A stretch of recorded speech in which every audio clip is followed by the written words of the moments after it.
Ay, may 5,000 ako dito. Sana makatulong po. Ay, maraming salamat po.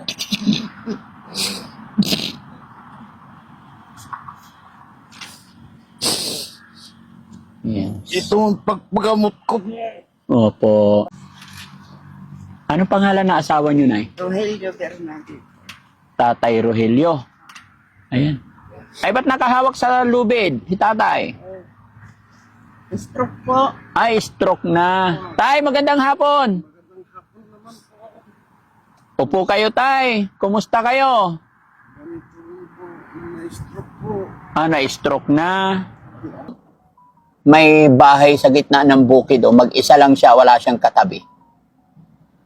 Puntahan kaya natin, bro. Sige, papark doon sa malapit. Oh, sige, sige. Mga kababayan, samahan niyo po ako. Pupuntahan natin yung bahay na yan at kukumustahin. Mga kababayan, habang pabalik ang Team Daddy Frankie sa Maynila, may nakita kaming bahay dito. O, hindi ko alam, mga kababayan. Samahan niyo ako, kumustahin natin sila.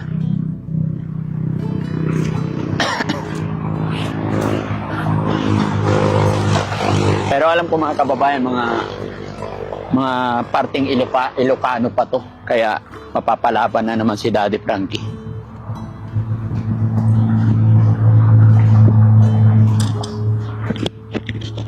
Magandang hapon po. Kumusta po? Pwede makituloy, Nay? Hello po. Nay, napadaan lang po ako dito. Nakita ko kasi itong bahay ninyo. Mag-isa lang dito, bukod tangi, walang kapitbahay. Kaya wag po kayong mag-alala or what. Kami po ay hindi masamang tao. Ay, Mangungumusta lang po. opo. Maraming salamat. Ako po si Daddy Frankie. Oh, kumusta po kayo, Nay? Ganito din, mahirap. Ano pangalan ni Nanay? Lani Bernadette po. Lani Bernabe. Ilang taon na po si Nanay Lani? 59. 59. Sino po yung mga kasama nyo? Apo ko po. Ay, apo nyo. Oh. Pero, Nay Lani, pwede ba umupo? ayo, Ah, sige po. Asan ang asawa ni Nanay Lani? andun po sa bahay po, stroke. Asan ang bahay nyo? Po. Ay, ito rin. O, so nandyan siya. Andyan po. Pwede ba ang tawagin? Ah, kumustahin ko lang kayo. Ano ka?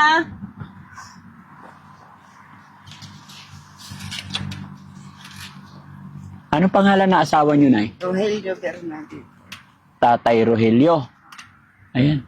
Ay, ba't nakahawak sa lubid? Si tatay. Stroke po. Ay, stroke na. Tay, magandang hapon. Upo kayo, tay. Kumusta kayo? Ganito rin po, na-stroke po. Ah, na-stroke na. Ilang taon na po ba si tatay? 61. Ah, 61 na. Upo ka dyan, tay. Tabi tayo. Urong ka dito, nay. Para makaupo si tatay. Yan. Bakit na-stroke si tatay? 61 pa lang. Sobrang pagod po sa Trabaho po. Ayod na panghanap buhay yung mga pamilya ko. Ah, nasobrahan sa kayod. Siguro. Kaya na-stroke. Napabayaan ang sarili ni tatay. kabayaan. Pero, Ano bang trabaho ni tatay dati? Nagsasaka po. Magsasaka. So, paano ngayon yan? Paano kayo nabubuhay dito? Wala na po kasi mag-isang taon na po ako na na-stroke po. Oh, so paano na kayo nabubuhay? Saan kayo kumukuha ng pagkain? Yung mga anak namin po na supply na kuhaan sa amin. Ang mga anak nyo na lang. Opo.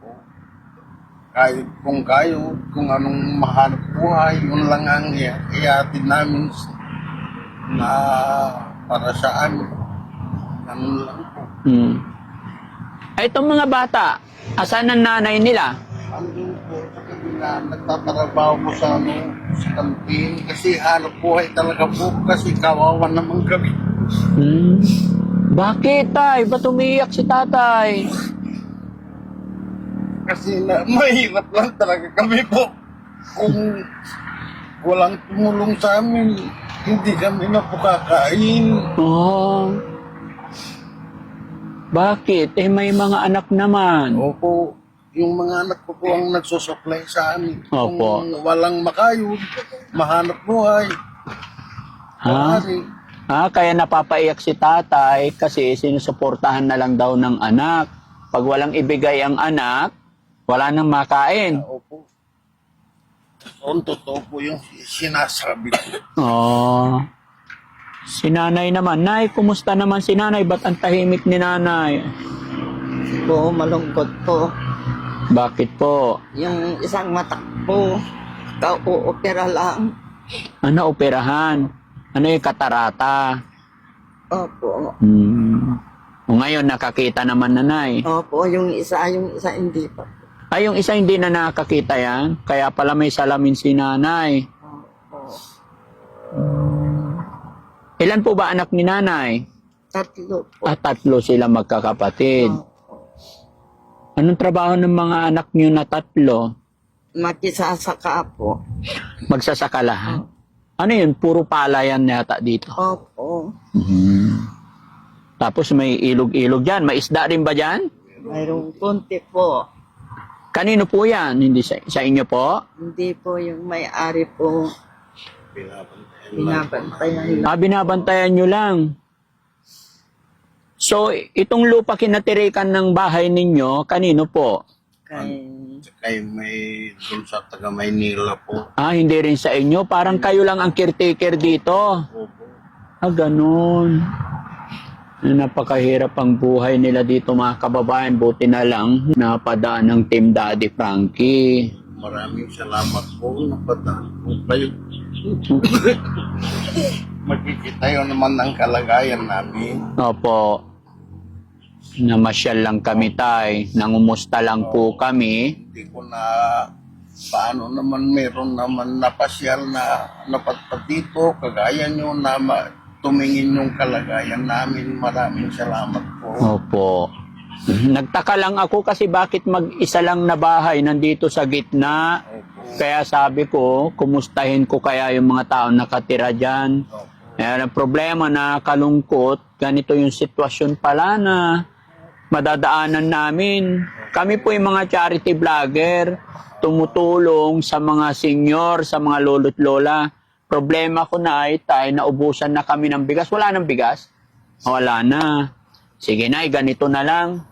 Bibigyan ko na lang kayo ng pambiling bigas. Ano, tay? maraming salamat. Opo. po.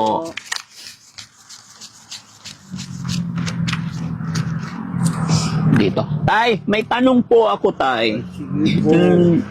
Tay, bilang magsasaka, Opo. kasi syempre, sabi mo, nasobrahan ka sa trabaho, kaya ka na-stroke dahil hindi ka tumitigil, parang napabayaan mo sarili mo. Gaano ba kahirap ang buhay ng isang magsasaka? Ay, yung kalagayan yung nagsasaka po na kagaya ko, kung hindi kumayod ng gusto, walang manito kasi araw-gabi, kung maganda yung sitwasyon yung katawan ko po, trabaho rin gabi at araw. Ganun lang ang ginagawa ko po para may panggastos yung mga anak ko at saka yung kagaya yung lolo, sinusuportahan pa yung lolo kung lumapi. Ganun lang po. May lulo ka pa po? Hindi yung mga apo ko itong Ay, mga apo. Sinusuportahan din.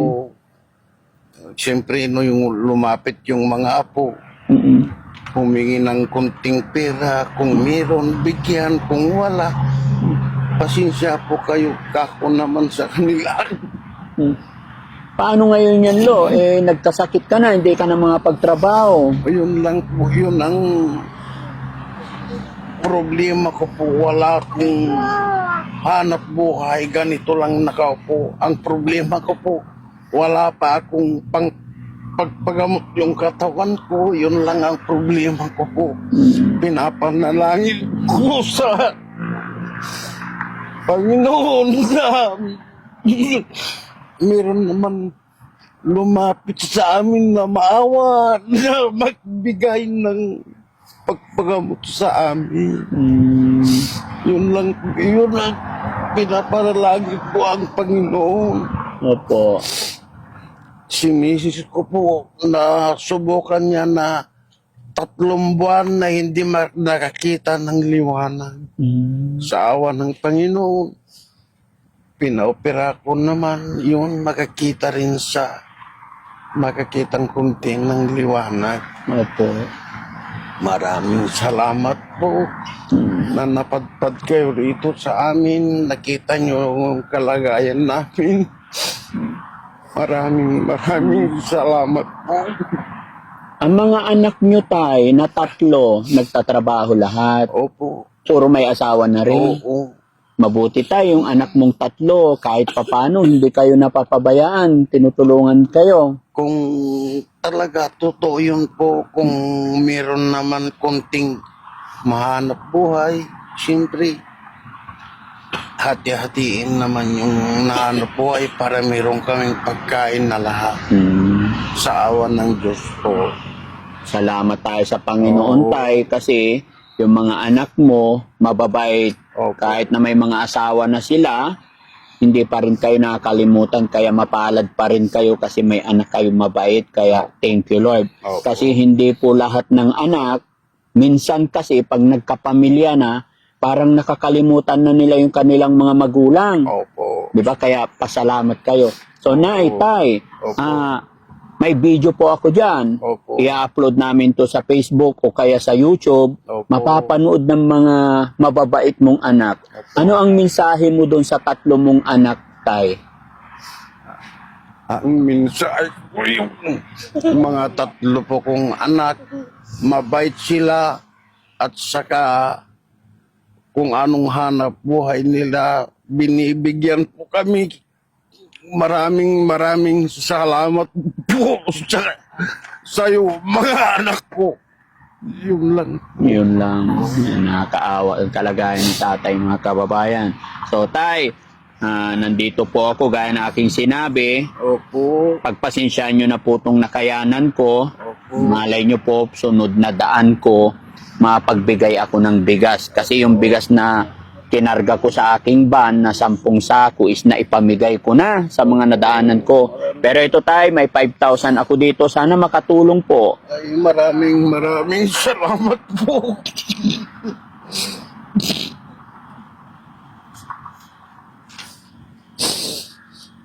Yes. Ito ang pagpagamot ko po.